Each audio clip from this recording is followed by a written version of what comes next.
Richer, je suis conseiller forêt arbrécois à la Chambre d'agriculture de l'Ariège. On est ici chez Marcel Autier, ou précisément au Gaëcotier sur Mirepoix, où on est sur un test d'arbres fourragers dans le cadre du projet Climagile.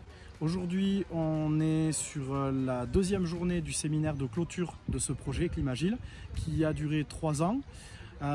L'objectif de ce projet, c'était de réunir 4 partenaires sur 4 zones géographiques différentes, 2 partenaires en Espagne, le Pays Basque espagnol et la Catalogne, avec 2 organismes d'accompagnement agricole et 2 chambres d'agriculture, une donc celle de l'Ariège et l'autre des Hautes-Pyrénées. L'objectif de ce regroupement des entités d'accompagnement agricole, c'était notamment de mettre en lien différentes possibilités de changer les méthodes d'exploitation agricole, notamment en élevage, sur la thématique du changement climatique et surtout donc de l'adaptation des élevages au changement climatique. Alors sur ce projet, en fait, on n'a pas réalisé des nouvelles expérimentations, on s'est plutôt basé de ce qui existait déjà.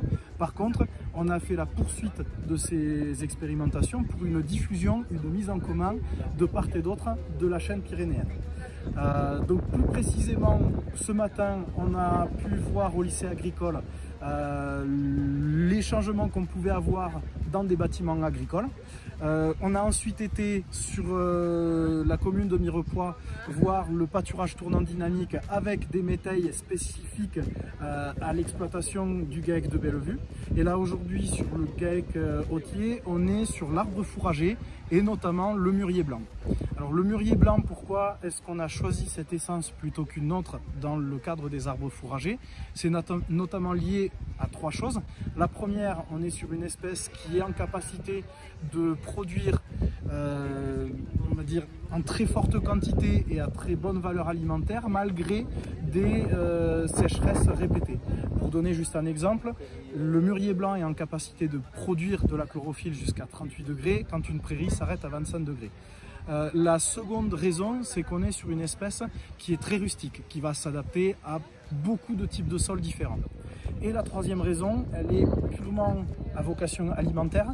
On est sur une espèce qui est en capacité de fournir jusqu'à 17% de matière azotée, tout en ayant 85% de digestibilité.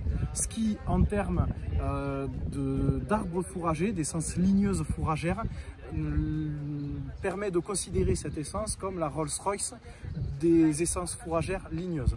Et donc c'est aujourd'hui le thème de ce site d'expérimentation-là. Donc là, pendant 5 ans, on a fait des suivis, notamment pour savoir comment se comportait l'essence dans une gestion, on va dire, à forte densité. Là, sur cette parcelle, on est à 25 000 tiges à l'hectare. La suite du projet et ce que Climagile nous a permis de mettre en place, c'est comment est-ce qu'on réduit les coûts de façon à pouvoir diffuser au maximum l'implantation de cette essence-là sur l'ensemble des exploitations qu'on peut avoir sur le département et un peu partout en France.